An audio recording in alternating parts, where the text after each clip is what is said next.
So, jetzt ist ein Tag vergangen und nach einem Tag mache ich die zweite Spachtelung. Die Fugen sind noch nicht ganz durchgetrocknet. Also man sieht das, dass eben hier noch nicht komplett ausgehärtet ist, sondern es ist eben noch ein bisschen dunkel jetzt die Fuge. Aber man sieht eben, oder vielleicht sieht man es nicht von der Ferne, dass eben diese Schrumpfung schon eine richtige Delle hier in der Fuge verursacht hat. Also das Material ist also schon richtig geschrumpft und wenn man jetzt drüber fährt, ist es eben längst nicht mehr glatt, wie es vor der Spachtelung war, sondern eben schon richtig eine Delle drin.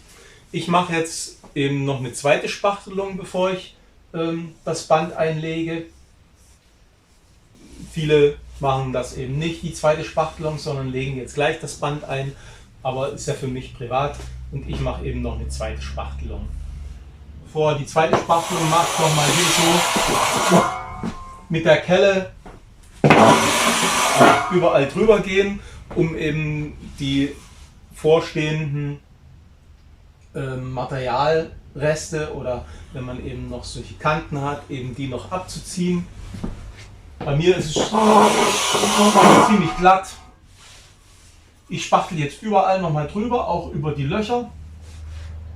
Da unten hatte ich noch eine Schraube vergessen zum Beispiel. Über die Schraubenlöcher, weil die sind genauso nochmal eingefallen. Je weniger Ärger habe ich dann hinterher. So, wie gehabt, wie auch bei der ersten Spachtelung.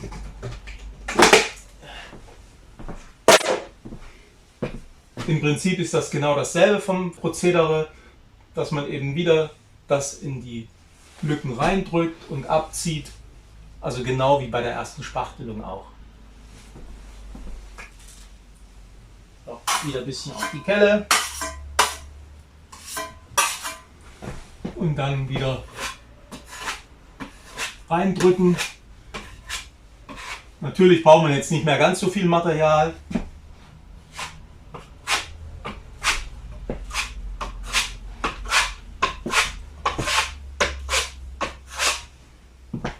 Und dann wieder abziehen. Man braucht jetzt nicht mehr ganz so viel Material, weil eben die Fuge ja schon ein bisschen zugespachtelt ist.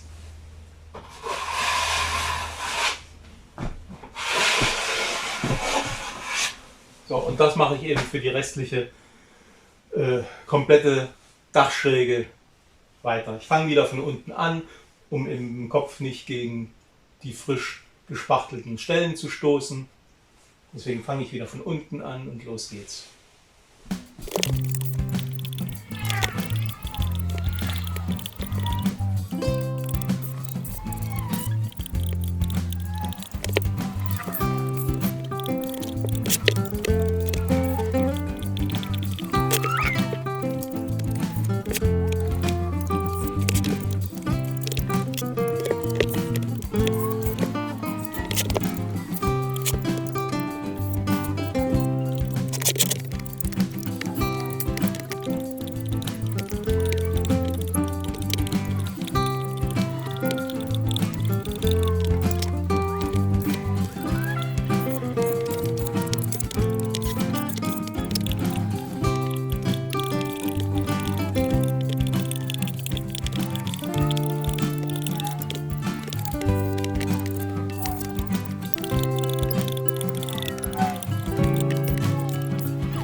So, jetzt nochmal gucken, ob man irgendwo was vergessen hat.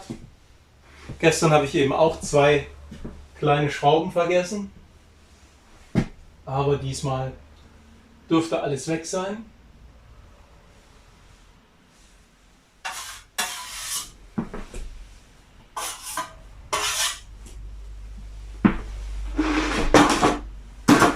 So, das war also die zweite Spachtelung, die ich immer noch durchführe. Morgen werde ich dann das Band einlegen. Das wird jetzt alles wieder erstmal 24 Stunden mindestens trocknen gelassen und dann geht es weiter. Alles klar, bis gleich.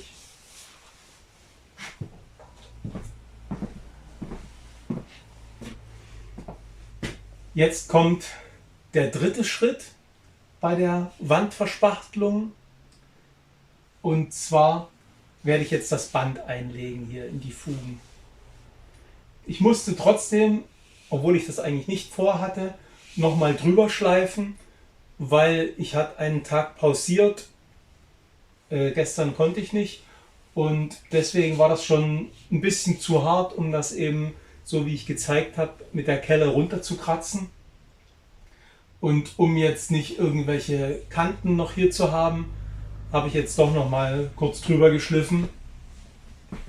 Das hat natürlich den Nachteil, dass jetzt Staub auf den Gipskartonplatten drauf ist. Ich empfehle dann immer noch mal mit dem Staubsauger kurz drüber zu gehen, um eben den Staub zu entfernen. Ganz kriegt man den Staub trotzdem nicht weg. Also das ist so ein Zwischenschliff ist halt immer so ein bisschen semi-professionell, aber das Ergebnis zählt ja. Bei den anderen Wandteilen habe ich dieses Knaufband verwendet. Das ist Knauf EasyTape Fugenband und das ist selbstklebend. Das zieht man ab und dann klebt das eben von alleine dran. Ist sehr leicht zu verarbeiten, aber der große Nachteil von diesem Band, oder es gibt auch andere von anderen Herstellern, die ähnlich funktionieren, ist halt, dass das mehr aufbaut wie das Fließband. Na, jetzt werde ich das Fließband verwenden. Das baut nicht so viel auf, das ist dünner, klebt aber nicht von selber. Das muss man also in die Masse einlegen.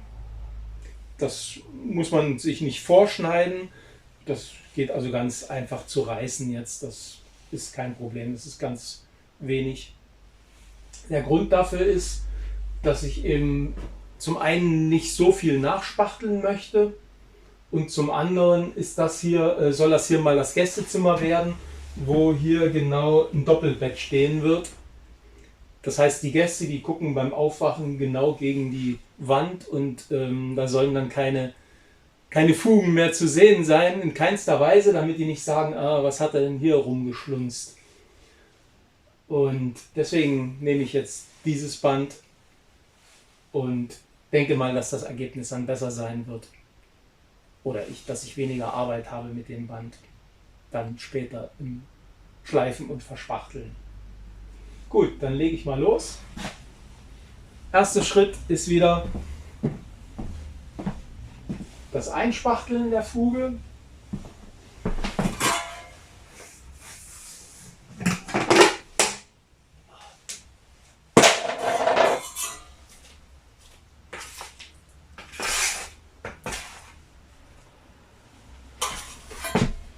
Wie gehabt.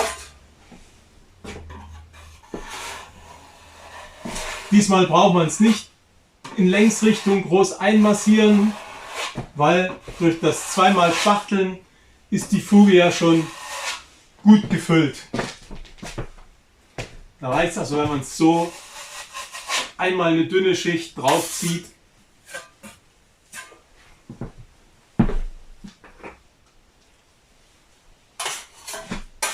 Das reicht dann vollkommen zu.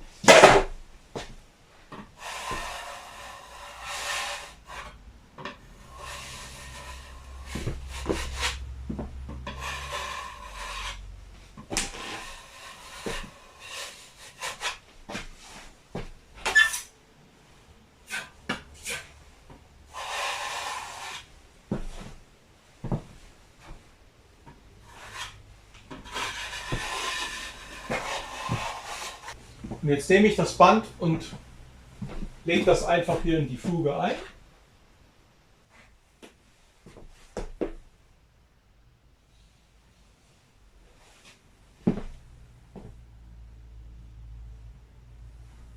Schön mittig, genau da, wo die Fuge ist.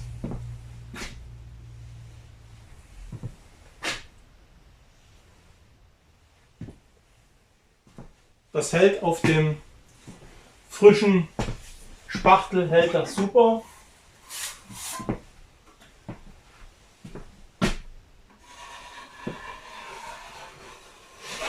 Und dann drüber spachteln.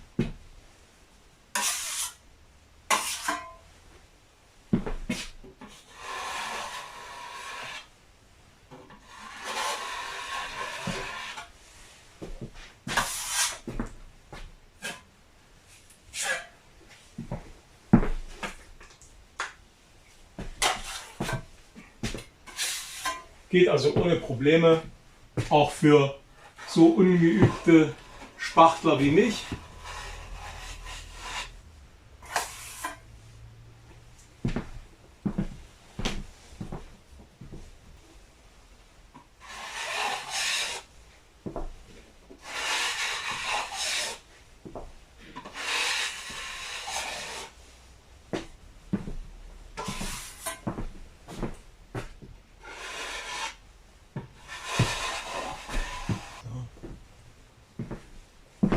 Also ich habe gerade gemerkt oder den Fehler gemacht, dass ich das Band eingelegt hatte und dann, weil hinten die Wand war, habe ich dann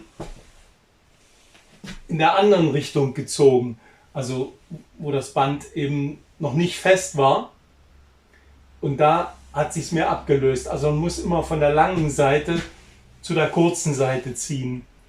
Ansonsten ist es so, dass ich es jetzt gerade, wie ich gerade abgezogen habe von der Wand, war aber kein Problem, kann man wieder einfach nur dran kleben und dann geht es wieder.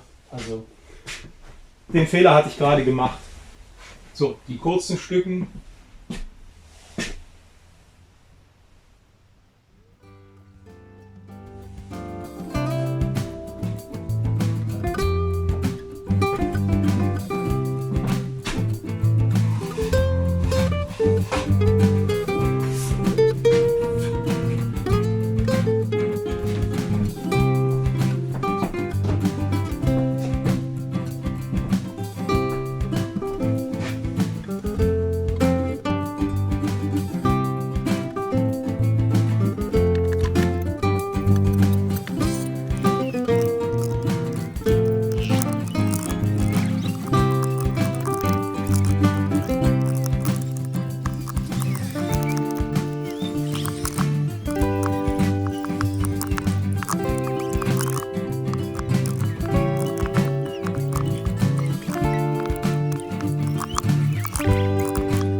So, das Band ist drin.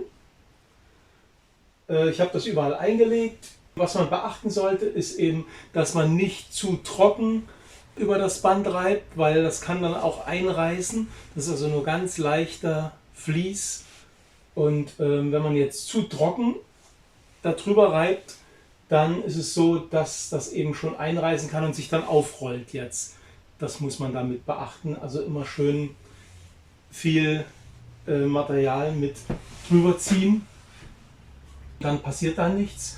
Und eben, dass man, wenn man mal am Ende ist, dass man eben nicht vom Ende wegzieht, weil dann kann sich das Band lösen, ist mir da auch passiert, hatte ich einmal kurz nicht dran gedacht, sondern dass man den immer zum Ende wegstreicht jetzt. Dann kann sich das nicht ablösen, weil auf der Strecke, wo es schon eingearbeitet ist, da löst sich es nicht mehr ab. Und das sollte man eben auch beachten jetzt. Ansonsten ist das eigentlich kein Problem, das Band einzulegen. Man macht sich auch nicht sonderlich die Hände dreckig jetzt. Klar sieht das bei professionellen Spachtlern alles geschickter aus. Die schneiden das dann so mit dem Spachtel ab und so. Übung macht den Meister. So, dann bis zum nächsten Schritt.